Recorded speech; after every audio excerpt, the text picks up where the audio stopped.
د دجالي فتنو په باره کې دویم حقیقت دا و چې دا ظاهري سترګې پټې کا نو د زړه سترګې به دې روښانه شي، د عقل سترګې به دې رڼې شي او هغه حقیقتونه به وګورې چې نور خلک یې نشي کتلی. روایاتو کې راځي رسول الله صلی الله علیه وسلم فرمایي چې دجال چې کله را څرګند شي د هغې په ټنډه باندې به کافر لیکلی، کافر یا کافر به لیکلی.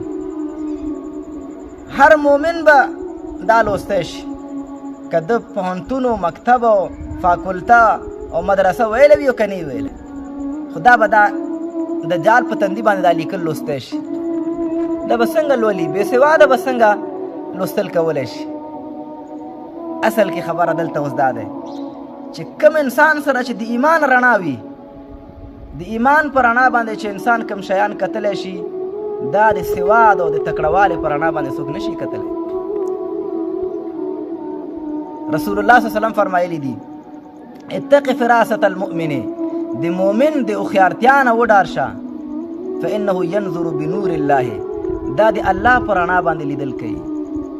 د مؤمن داسې هوښیارتیا وي، د الله په رڼا باندې دې ته بیا شیان ښکاري. چا چې دکتورا حاصل کړی وي هغه به یو شی نشي لوستلی، خو ساده مؤمن انسان چې ایمان ورسره وي هغه یو ټکی سواد نه لوسه خو ده ته به ښکاري. دا د څه په برکت؟ دا د ایمان په برکت باندې. د همدغې فلسفې او د راز په باره کې رسول الله صلی الله علیه وسلم یو حدیث فرمایلی. نبی علیه السلام فرمایي چې کوم انسان د جمعې په ورځ باندې سورت کهف ولولي، تر راتلونکې جمعې پورې به الله د انسان ته رڼا ورکړي. دا د څه شي رڼا ده؟ دا د ایمان رڼا ده. دا داسې رڼا ده چې په دې باندې انسان حق او باطل ورته ښکاري، خیر و شر پیژني او په دې باندې کفر او اسلام ورته معلومیږي. داسې رڼا الله د انسان ته ورکړي. خو دا خبره یاد ساتئ چې دغه بصیرت د انسان چې زیاتیږي، دا په دې زیاتیږي چې انسان کله دا ظاهري سترګې پټې کړي، غلط نظر، حرام نظر دا پرېږدي، نو چې څومره د انسان سترګې محفوظې وي همدومره به د انسان دننه د زړه سترګې روښانه کېږي، همدومره به د انسان باندې حقیقتونه منکشف کېږي. ځکه د انسان یو د زړه سترګې دي، یو د دغه سر سترګې دي. قرآن کریم کې الله فرمایي فانها لا تعمى الابصار، د کافرو په باره کې الله فرمایي چې د دوی د سر سترګې ړندې نه دي، ولکن تعمى القلوب التي في الصدور، لیکن هغه سترګې ړندې شوي دي چې هغه د دوی په زړونو کې دي.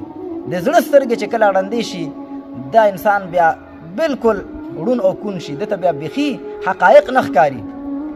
او دا د زړه سترګې چې څومره روښانه کېږي هغه په دې چې دا د سر سترګې انسان بند کړي، حرامو نه انسان اجتناب وکړي، حرامو کتلو نه، حرام ویډیوګانې، حرام فلمونه، حرام عکسونه.